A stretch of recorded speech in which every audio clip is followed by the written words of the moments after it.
mostrarles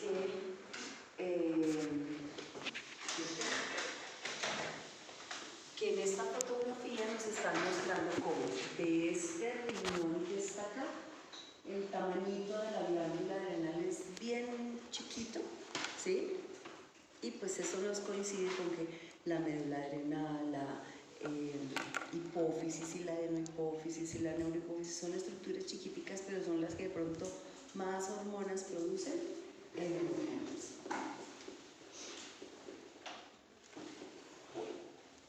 Aquí tenemos entonces la relación de cerebro, eje hipotalámico hipoficiario y aquí la glándula adrenal, y se hace un corte transversal de esa glándula, donde podemos ver que hay una corteza, la parte más exterior, y que esa corteza tiene unas capitas que se van profundizando para luego terminar en la parte más interna,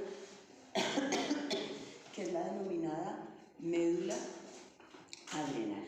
Y cada partecita va a tener una diferente estructura celular, lo que hace que se produzcan diferentes hormonas. Entonces veamos, en la corteza se va a producir acá, puro en la parte más exterior, se van a producir los mineralocorticoides. Córtico, repito, de corteza.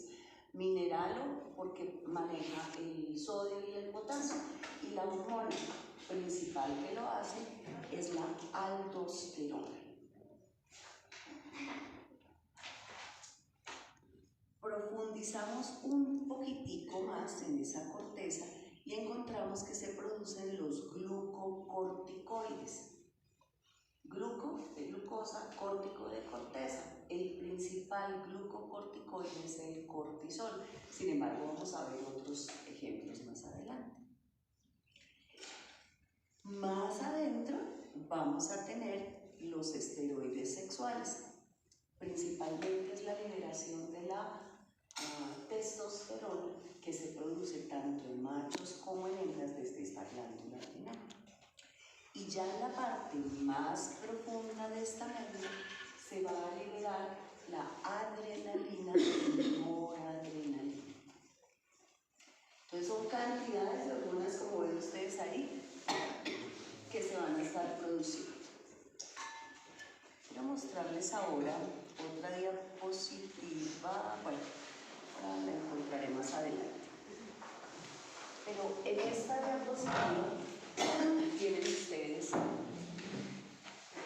dos formas de tener estrés. Un estrés agudo, un estrés así rápido, o un estrés de tiempo prolongado. Entonces, arranquemos por el lado izquierdo de la pantalla, donde tenemos el estrés, digamos, de corto plazo, el rápido. Que voy a llegar tarde a fisiología, entonces me bajo del bus como y voy corriendo a clase, ¿cierto?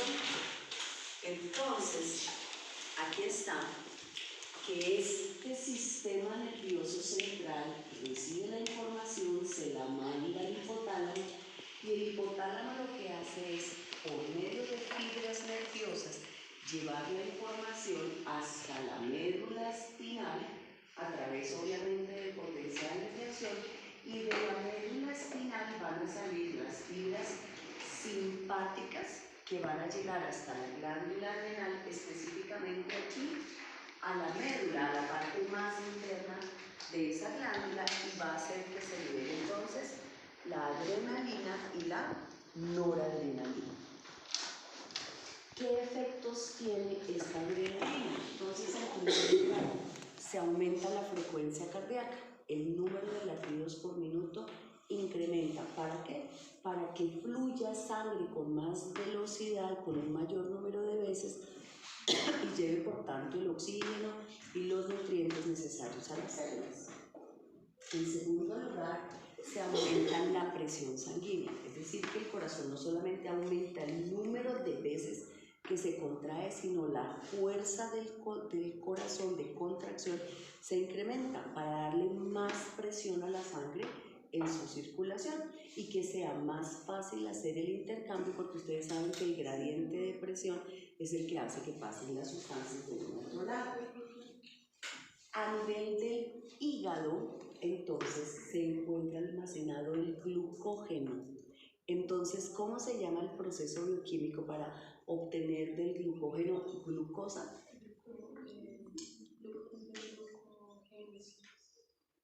Sí, puede ser producción, pero el desdoblar la molécula de glucógeno se llama glucógeno lisis, ¿cierto? Entonces, al hacer la glucogenolisis van a salir más moléculas de glucosa a circular y va a estar disponible la glucosa para todas las células del organismo, pero especialmente fibras musculares. Por otro lado, a nivel respiratorio se da la dilatación de los bronquios, porque nada sacaríamos con que el corazón se contraiga un mayor número de veces, se contraiga con mayor presión, si a su vez no tiene una mayor disponibilidad de oxígeno. Entonces los bronquios se dilatan para que en cada inspiración yo tenga un mayor volumen de oxígeno que entra y a su vez que yo saque el CO2 resultado del metabolismo. Bueno, como se cambian los patrones del flujo sanguíneo, entonces el individuo está más alerta, más disponible todo su sistema para responder a lo que ya habíamos sabido del sistema simpático, que el individuo o corre o pelea. Por otro lado, hay que tener en cuenta que así como se estimula esa acción del sistema cardíaco, el sistema pulmonar, el sistema alerta mucho más nervioso, la información hacia el sistema digestivo es nada. Usted tiene que parar su actividad, porque es más importante en este momento que fluya la sangre hacia el sistema nervioso, hacia los músculos, hacia el sistema pulmonar, antes que las actividades del tracto digestivo. Y obviamente pues todo esto va a incrementar el metabolismo. Eso será lo que sucede a nivel de la respuesta rápida al estrés, que es básicamente lo mismo que estábamos viendo del sistema nervioso simpático: correr o huir o pelear. Por otro lado, cuando tenemos un estrés prolongado, un estrés de largo plazo, un animalito que es tomado de la libertad y metido en una jaula, que tiene días, meses de estar allí encerrado, entonces ¿qué pasa? El sistema nervioso le manda información a ese hipotalámico hipofisiario y lo que hace él es liberar la hormona liberadora de las corticotropinas, que va a viajar a la adenohipófisis y se libera entonces la hormona adenocorticotrópica, y esta va a viajar por vía sanguínea para llegar hasta la corteza de la glándula adrenal. Y allí va a tener dos efectos. Uno, producir mineralocorticoides. ¿Cuál es el principal que ya se los había mencionado? La aldosterona. Entonces, esa aldosterona, ¿qué es lo que hace? Retiene sodio, y acuérdense que el sodio tiene una alta energía de hidratación y atrae agua. Y al atraer agua hacia la circulación, hacia los vasos sanguíneos, se aumenta el volumen circulante y se aumenta la presión sanguínea. Por otro lado, se liberan los glucocorticoides, que el principal, ¿cuál era? El cortisol. Entonces, ese cortisol, ¿qué hace? Que las proteínas y grasas se conviertan en glucosa. Produce una hiperglicemia, lo que va a favorecer el uso de la glucosa como fuente de energía. Pero tiene un grave problema, que ya lo hemos comentado varias veces, y es que la liberación de cortisol por largo tiempo va a disminuir la capacidad del sistema inmunológico. Entonces usted ve que esos animalitos que están en jaula, entonces empiezan con problemas respiratorios o problemas de piel, hongos, piodermas, porque precisamente ese sistema inmunológico no les permite continuar con los sistemas de defensa funcionando normalmente. Bueno.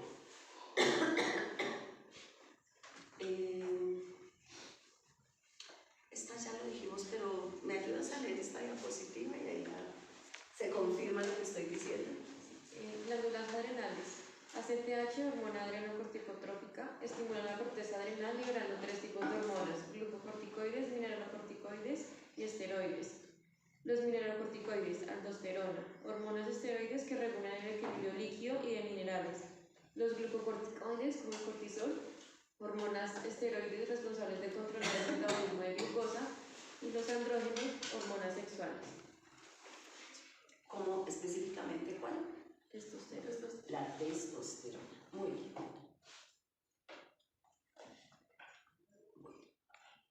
Aquí, que era la diapositiva a la que quería llegar hace un rato, ustedes ven que ahí hay un corte de la glándula adrenal y que podemos ver cómo tiene esa glándula adrenal.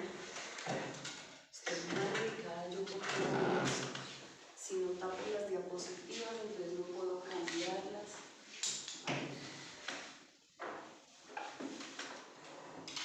Vemos aquí el corte de la glándula adrenal, la corteza, las diferentes capas de la corteza y la parte interna que es la medular.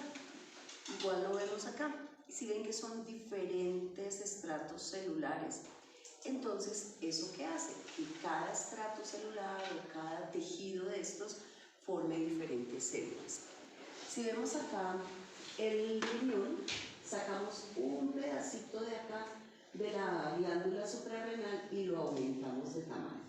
Aquí tendremos la corteza con 3 capas y la parte más interna que sería la parte medular. En la parte más exterior, que se llama la zona glomerular, se van a producir los mineralocorticoides. Principal ejemplo, la aldosterona. Un poquitico más profundo, en la zona fascicular se producen los glucocorticoides, principal representante, el cortisol. Más profundo dentro de la misma corteza estará la zona reticular que produce las hormonas sexuales. Todas estas hormonas que hemos mencionado se van a liberar gracias a la liberación de la hormona adenocorticotrópica que llega a la corteza. Y tenemos en la parte más profunda, gracias a que llegan impulsos nerviosos por el estrés, se va a liberar la adrenalina y noradrenalina, que hará la función de las acciones del simpático. ¿Ven?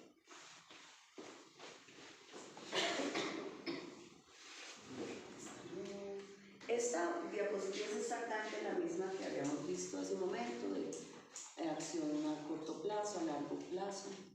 Y aquí está entonces esos otros corticoides que les había mencionado, que el principal representante es el cortisol, pero hay otros como la corticosterona, cortisona, prednisona, metilprednisona y dexametasona.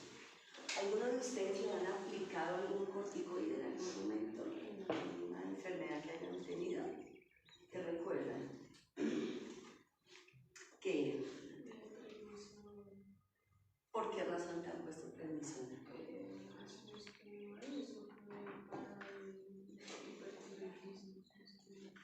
Bueno, los corticoides tienen unas características muy importantes como antiinflamatorios y como antihistamínicos en caso de alergias. Entonces creo que más va por esos laditos. Bueno, esto lo vamos a pasar. ¿Por qué es un excelente antiinflamatorio? Porque inhibe la producción de las prostaglandinas, de los tromboxanos y son mediadores antiinflamatorios y inflamatorios en general. Pero ya lo hemos dicho 80.000 veces, el problema es que bajan los niveles de inmunidad. ¿Y qué previenen? La dilatación capilar.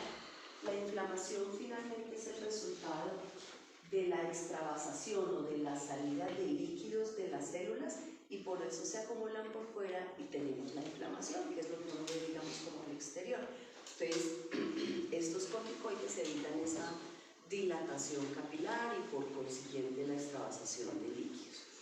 De otra parte, inhiben las reacciones alérgicas y entonces ellos lo que hacen es que evitan que se libere la histamina.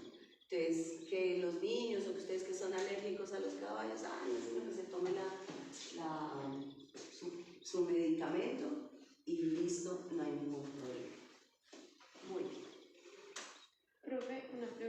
Es que pues yo recuerdo que me lo dijeron una vez, pero no recuerdo muy bien, porque está contraindicado usar corticoides como dexametasona en traumas craneoencefálicos. Creo que tiene que ver algo con la glucosa, pero no recuerdo muy bien y no sé si es otra cosa. Que en vez de dexa utilizan es manitol para bajar la presión. Para bajar la presión, correcto. Pero no sé por qué está contraindicado la dexa. Porque el manitol lo que hace es impedir la deshidratación, que se conserve la osmolaridad en el plasma y en todos los tejidos normales, mientras que este lo que hace es retener líquidos a nivel intracelular. Entonces, si se retienen más líquidos en las células nerviosas, se aumenta la presión y se agrava el problema. Lo vería yo por ese lado. Bueno, dentro de las alteraciones que puede haber con relación a estas hormonas del cortisol, entonces hay algo que se llama el síndrome de Cushing, que es muy frecuente en los caninos especialmente. Entonces usted puede encontrar perritos que lleguen a la consulta con alopecias, con la piel hiperpigmentada, con el abdomen pendulante.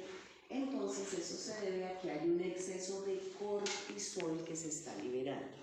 Y ese exceso de cortisol se puede liberar porque si esta, por ejemplo, es la glándula adrenal, este es un tumor que tiene esa glándula adrenal, que es un tumor hipersecretor y por tanto el exceso de cortisol generará entonces este síndrome de Cushing. Sin embargo, habría que diferenciar si el tumor está en la glándula adrenal o si está en el hipotálamo, la hipófisis, para saber si es la hormona liberadora de la corticotropina la que se está liberando en exceso o si es la hormona adenocorticotrópica la que se está liberando en exceso o si en realidad es a nivel de la glándula adrenal.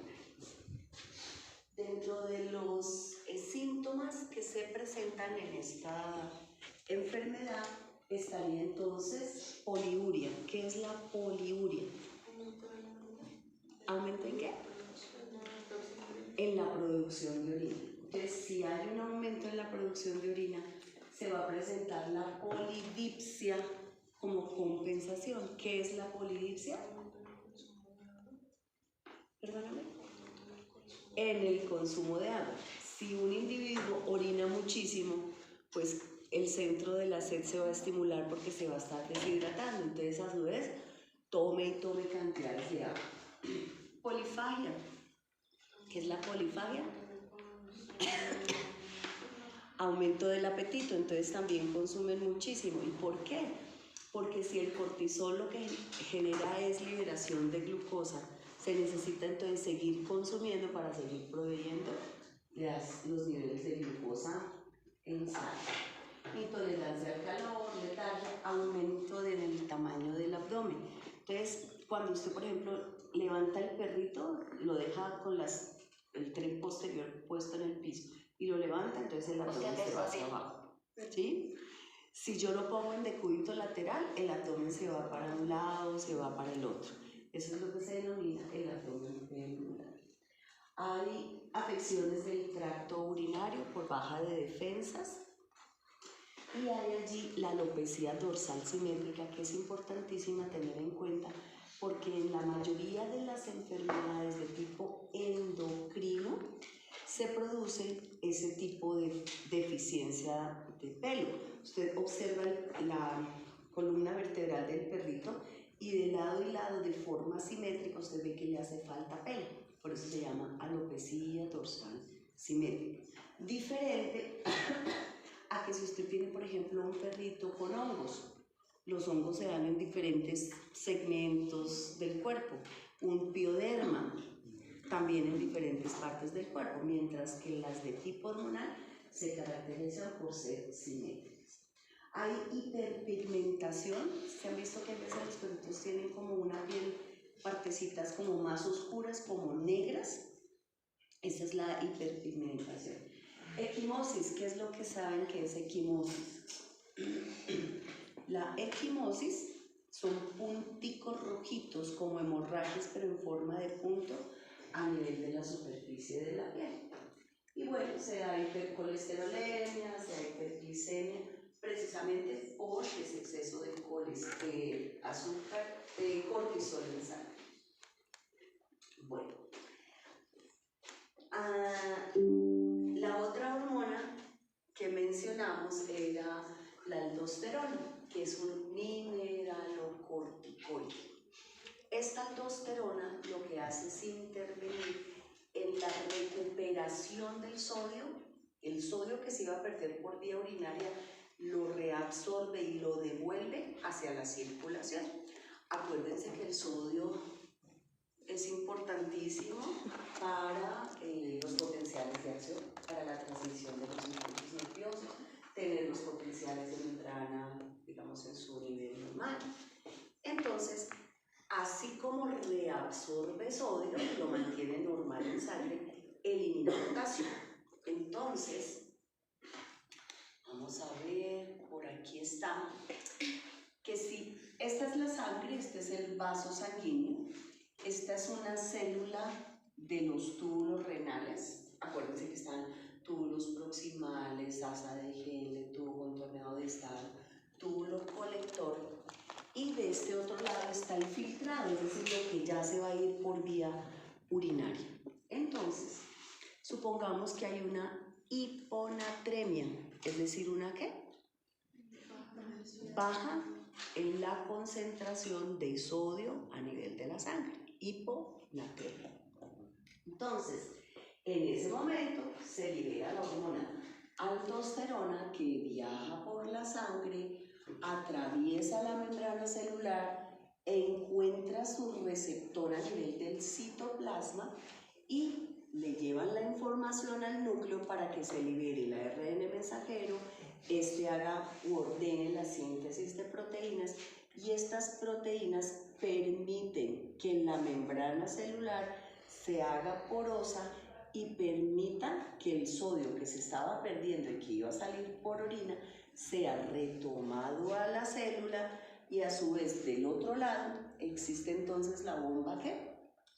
Sodio o potasio, que por cada 3 iones de sodio que lleva hacia la sangre va a llevar 2 iones de potasio que los va a eliminar. La salida del potasio estaría pues marcando ahí en esa diapositiva. Entonces yo les pregunto, si hay una hiperpotasemia, ¿se aumenta o se inhibe la liberación de la aldosterona? Ok. Si hay una hiperpotasemia, perdón. ¿Sí hiperpotasemia? Sí, una hiperpotasemia, es decir, un aumento en la concentración de potasio en sangre. ¿Se aumenta la liberación de aldosterona o se inhibe? Aumenta. Si se inhibe la liberación de aldosterona, entonces, ¿cómo hago para compensar el exceso de potasio que tengo en sangre? Yo lo que necesito es que haya más aldosterona para que así yo reabsorbo sodio, esté eliminando también el potasio. Porque acuérdense. Exacto, acuérdense que la aldosterona ¿qué hace? Reabsorbe 3 iones de sodio, pero elimina 2 de potasio. Entonces, si yo tengo exceso de potasio en sangre, la aldosterona me ayuda a eliminar ese potasio. Si yo tengo una hiponatremia, ¿qué pasa con la aldosterona? ¿Se aumenta su liberación o se disminuye? Se aumenta. Si tengo bajo sodio, ¿qué necesito? Rescatar todo el sodio que yo pueda, sobre todo en este caso a nivel urinario, reabsorbo sodio y lo devuelvo hacia la sangre. ¿Sí?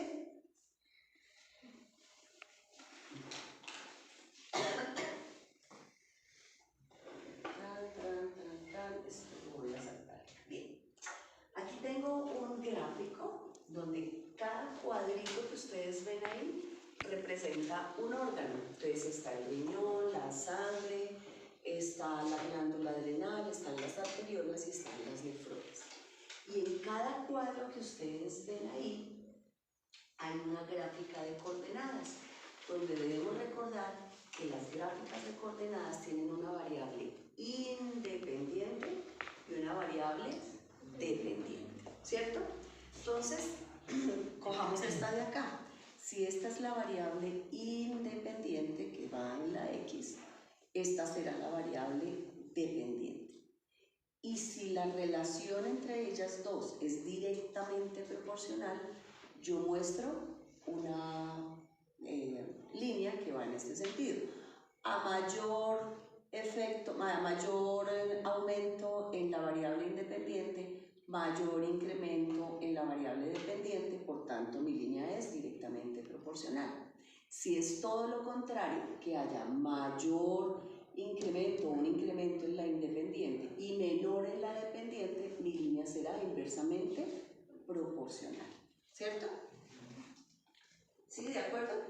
Bueno, entonces, de acuerdo a eso, vamos a hacer un flujo de acciones fisiológicas, empezando porque aquí a nivel del riñón se sensa que hay una disminución de sodio y hay una disminución de la presión arterial. Entonces, cuando eso sucede, se libera la renina. Esta renina como variable dependiente va a salir, miren acá, y va a llegar hasta la sangre, y entre más renina haya en sangre se va a producir más angiotensina 1. Esa angiotensina 1, gracias a una enzima de conversión, tendremos que entre más angiotensina 1 se producirá más angiotensina 2. Y esa angiotensina 2 va a salir y va a llegar a la glándula adrenal. Y entre más angiotensina 2 haya, más reabsorción de sodio y más excreción de potasio. Si yo la traigo aquí a los riñones, que esa es la función, entre más aldosterona, más reabsorción de sodio, más excreción de potasio. Y esto viene a compensarme, esta reabsorción de sodio, la baja de sodio que había inicialmente. Por otro lado, esta angiotensina 2 va a ir a nivel de las arteriolas y entre más angiotensina 2 haya, más va a ser la vasoconstricción. Y entre más vasoconstricción voy a tener un incremento de la presión sanguínea. Es decir, que estoy compensando la baja presión sanguínea que había en un principio como estimulación.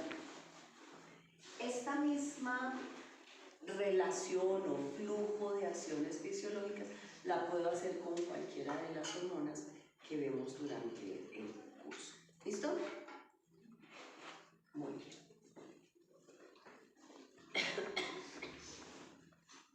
Bueno, todo esto, listo. Bueno, y aquí tenemos dos casitos. Un canino con hipotensión y un canino con hipertensión. Entonces, vamos a coger primero al canino que tiene la hipotensión, ¿sí? Llegó a su consulta, el perrito con letargia, no se quiere levantar, las mucosas se le están viendo más bien como blanquitas, el llenamiento capilar es bajito. Entonces, ¿qué hace el organismo para tratar de compensar esa hipotensión? En primer lugar, esa hipotensión la perciben las células yuxtaglomerulares que hay en el riñón. ¿Recuerdan que las habíamos mencionado? Y esas células hacen que se libere la renina. Esta renina sale a la sangre y hace que el angiotensinógeno, que es una proteína inmadura, inactiva, se convierta en angiotensina 1. Esta sigue circulando por sangre y en su camino pasa por los pulmones, y en los pulmones se va a encontrar con la enzima convertidora de la angiotensina o ECA, o lo que aquí denominan como sinasa 2, y va a generar entonces la angiotensina 2. Esta angiotensina 2 es el mayor vasoconstrictor de nuestro organismo, entonces ya produce aquí vasoconstricción. Ya solo con cerrar el diámetro de los vasos, la hipotensión que se tenía se empieza entonces a compensar. Por otra parte, esta angiotensina 2, con su efecto tan alto en la control de la tensión, entonces se va a la glándula adrenal, hace que se libere un mineralocorticoide que es la aldosterona. ¿Y esta aldosterona qué hace? Incrementa la reabsorción de sodio y al aumentar en la retención de sodio se retiene agua, aumenta volumen sanguíneo y por tanto va a aumentar la tensión. ¿Listo? Y bueno, por otro lado ya sabíamos que la aldosterona pues elimina también anticuerpos. Entonces digamos que este lado sería la parte en que fisiológicamente utiliza el organismo para compensar una baja de tensión. Vámonos al caso del perrito, de ese paciente canino, pero en este caso tiene ya es una hipertensión. Entonces, esta hipertensión o ese aumento en la tensión de la sangre que está pasando por el corazón tiene unos presorreceptores que hacen que se libere posteriormente el péptido natriurético auricular, que es la hormona completamente opuesta a la aldosterona. Entonces, esta, ¿qué hace? No retiene sodio, por tanto no retiene agua, ayuda a bajar la presión. Impide el paso de angiotensina 2 a que se libere más aldosterona, entonces pues tampoco se retiene sodio. E inhibe la vasoconstricción, es decir, que va a producir más bien es una vasodilatación. De otra parte, la hipertensión va a inhibir lo mismo, el péptido natriurético auricular, van a inhibir la liberación de la renina y que se origine toda esta cascada de acciones fisiológicas. Entonces, este péptido va a generar la homeostasis y llevar al organismo a tener una tensión normal. ¿Sí? Entonces, una de las cosas que podemos concluir es que el péptido natriurético auricular es una hormona de acción antagónica a la aldosterona. Bueno, esto ya lo vimos por este lado. Miremos esta que nos da más información en otros aspectos. Aquí está el individuo con la homeostasis, con su presión sanguínea normal, su volumen normal, pero resulta que hubo alguna alteración en la homeostasis y se bajó la presión sanguínea y se bajó el volumen. Puede ser por una hemorragia, por ejemplo. Entonces, cuando el riñón percibe esto, entonces la baja de flujo sanguíneo hace que se libere la renina, que se active el angiotensinógeno, que se convierta en angiotensina 1, esta pasa a angiotensina 2, y esta angiotensina 2 va a ser lo siguiente. Uno, ya lo conocíamos, que se secrete aldosterona, se incremente la retención de sodio, se incrementa la retención de agua y esto aumenta el volumen sanguíneo y la presión. Pero por otro lado, esta angiotensina 2, miren, aumenta la secreción de la antidiurética, o sea que impide que se pierda agua por vía urinaria. Al retener esa agua, pues se aumenta el volumen de fluidos y se aumenta el volumen. Y de otro lado, esta angiotensina 2, por eso es que es tan potente, aumenta la sed. Y por tanto, el consumir más agua, pues aumenta el volumen y aumenta la circulación, el volumen sanguíneo. Por otra parte, este riñón, al tener un bajo flujo de sangre, va a recibir también una baja oxigenación. Entonces, lo que hace este riñón es liberar a la eritropoyetina, que va a incrementar la producción de glóbulos rojos y que estos sean enviados a la sangre para que cualquier molécula de oxígeno que haya ahí en el pulmón inmediatamente la coja ese glóbulo rojo y lo lleve a distribuirlo por todo el organismo. Pero este aumento en volumen también ayuda, gracias a los eritrocitos que se liberan, también ayuda a normalizar el volumen y la presión sanguínea. ¿Listo?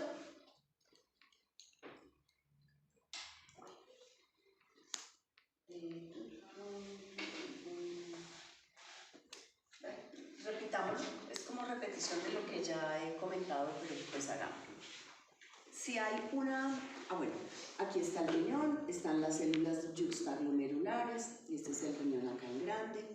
Entonces, ¿qué pasa? Si hay una disminución en el volumen del líquido extracelular o una disminución en el volumen del sodio, es decir, una hiponatremia, el riñón, gracias a sus células yuxtaglomerulares, libera la renina. La renina activa el angiotensinógeno en angiotensina 1, ese gracias a la ECA se convierte en angiotensina 2, esta va a ir a la corteza de la glándula adrenal y hace que se libere la aldosterona. Y esta aldosterona lo que hace es retener sodio, que retiene, que incrementa el volumen de sodio plasmático, pero a su vez retiene agua, lo que permite que se aumente el volumen en el líquido extracelular, lo que hace que entonces se compense estas deficiencias iniciales.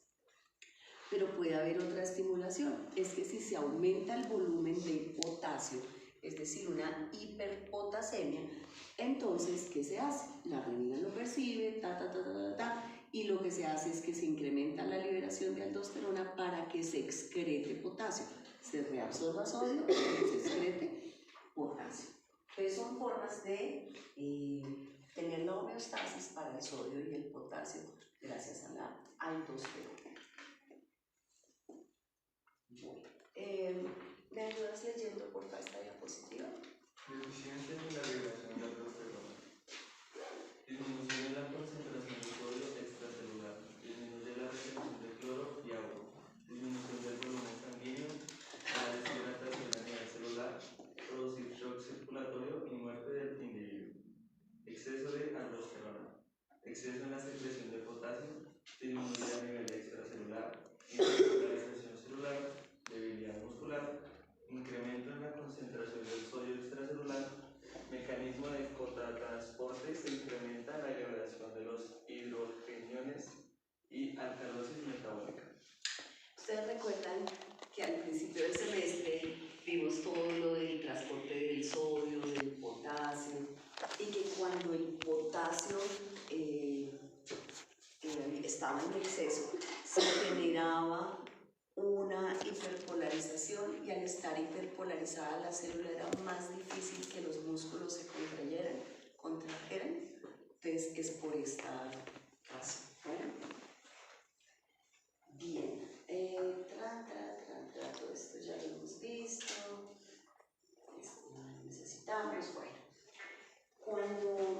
y aquí es volviendo un poquito a la acción del simpático, donde cuando se libera por estrés, y el estrés de forma corta, y que se activa el envío de información nerviosa a la médula de la glándula adrenal, entonces se incrementa la presión arterial, el flujo sanguíneo de los músculos a los riñones, se aumenta en general la tasa de metabolismo, se aumenta la concentración de glucosa en sangre, se hace la glucólisis en hígado y músculo, se aumenta la fuerza muscular y la actividad mental.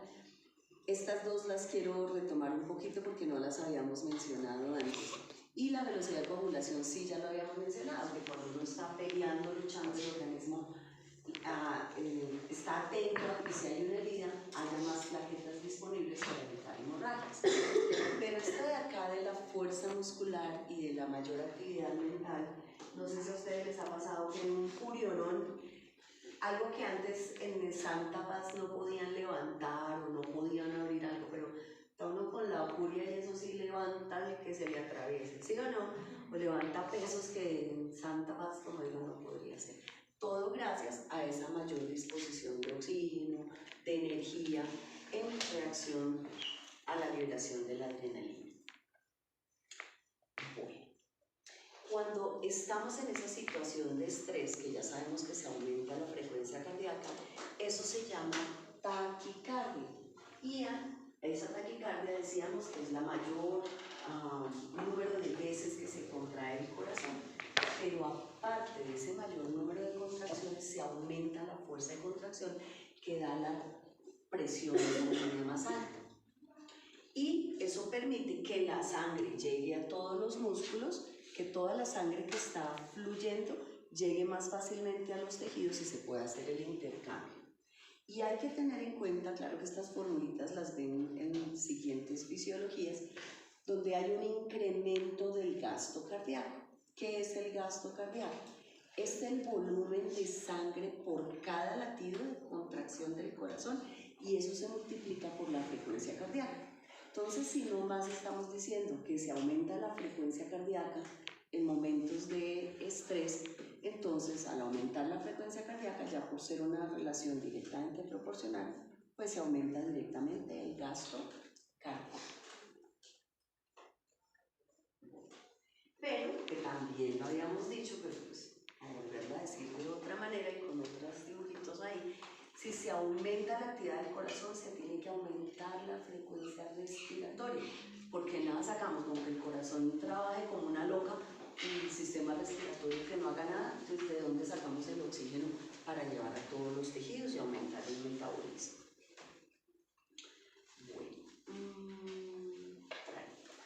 Y ahí empezaríamos la glándula tiroides, pero quiero verla ahora para saber si tomamos un pececito. Faltan 10 para las 8. ¿Les parece si entonces a las 8 en punto continuamos?